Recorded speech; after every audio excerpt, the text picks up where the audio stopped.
আসসালামু আলাইকুম এভরিওয়ান, আসুনি বালা খাইছুনি বাত, আমি আছি বালা। সো আজকে গেছিলাম কি একটা প্রোগ্রামও গিয়ারে ভাই, যে তো মজা হইছে। আজ মজার একটা তরকারি খাইছি আর খাইয়া তো পুরা অবাক। তো প্রথমে আমরা অফিস থেকে বার হয়ে গেছি, অফিস থেকে বার হইয়া মনে হয় সপ্তাহে রেডি রেডি করিয়া বার হয়ে গেছি। বার হইয়া রিক্সা তুললাম, রিক্সা থেকে নামিয়া আবার আমরা ব্রিজ একটা পার হইলাম। আমরা বাজারের ব্রিজ একটা আর কি খাম ছিল, এখন পর্যন্ত খাম শেষ হয়েছে না। ও ব্রিজটা পার হইলাম আটি আটি আটি আটি পার হইয়া পানি টানি দেখি আমরা আবার রিক্সা তুলিয়া আবার গেছি গিয়ে তারা বাড়ি, যেখানে ইভেন্ট কাবার সময় গিয়া দেখলাম যে তারা রেডি সব। আমরা আসলে লেট হয়ে গেছে যাওয়ার লাগে, যাওয়ার পরে আমরা সপ্তাহে রেডি রেডি করলাম। তো যে ইভেন্টে গেছি এই ইভেন্ট আমরা খুবই পরিচিত, তারা খুব আপ্যায়ন করছে আসলে। আর প্রথমে নাস্তা টাস্তা দেওয়ার কথা কইছেন, পরে হরজে নাস্তা না একবারে মাছে ভাতে বাঙালি যেহেতু ভাত খাইলাম। তো ভাত খাইতাম রে ভাই, আর তরকারির গ্রান শুনি আমি তো পুরা পাগল। ওদক একবারে জিভে জল আইছে আমার দেখিয়া, বুঝছেন। পরে খানি দিলাম রে ভাই, খাওয়া টাওয়া শেষ। সোনার বাংলাদেশ এখন আইসে আবার খাম করতাম আমরা। গেট লাইটিং মাইটিং ওটা হলতা তুলটা আমার কি পরে দামানটা আমার রেডি করলাম। রেডি রেডি করিয়া আমাদের শুট বুট লইছি, সিঙ্গেল টিকেল তুলছি কিছু। তো দামানদের লগে কিছু ডিসকাশন করলাম আর কি, যে কিলা কিতা লওয়া যায়, কিলা কিতা করা যায়, সবকিছু সিঙ্গেল টিঙ্গেল কিলা লইমো বা কিলা ইভেন্টে কাবার হমো অন্য হলতা আমরা ডিসকাশন করলাম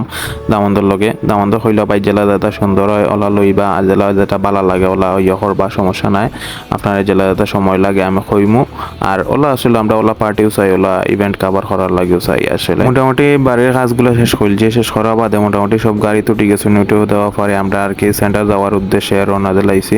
ওদের গাড়ি এখন যাইরো আসলে ওলা বিয়াতে লয়ে গাড়ি গেলে সুন্দরও লাগে। আর যাওয়ার পরে তারা গেইটও এক্সপেক্ট মারিয়া তারা বড় রাখছেন। পরে কাজও ভিডিও গেছিলাম, আর ভিডিও করতাম পারছি না আর কি আপনার লাগে। আর ভালো লাগছে না কইবা, নেক্সট টাইম আর ভিডিও দিতাম নি। আর না লাগলেও সমস্যা নাই, আমি যতদিন পর্যন্ত সফল হয়েছি না অতদিন পর্যন্ত ভিডিও দিয়াও যাই।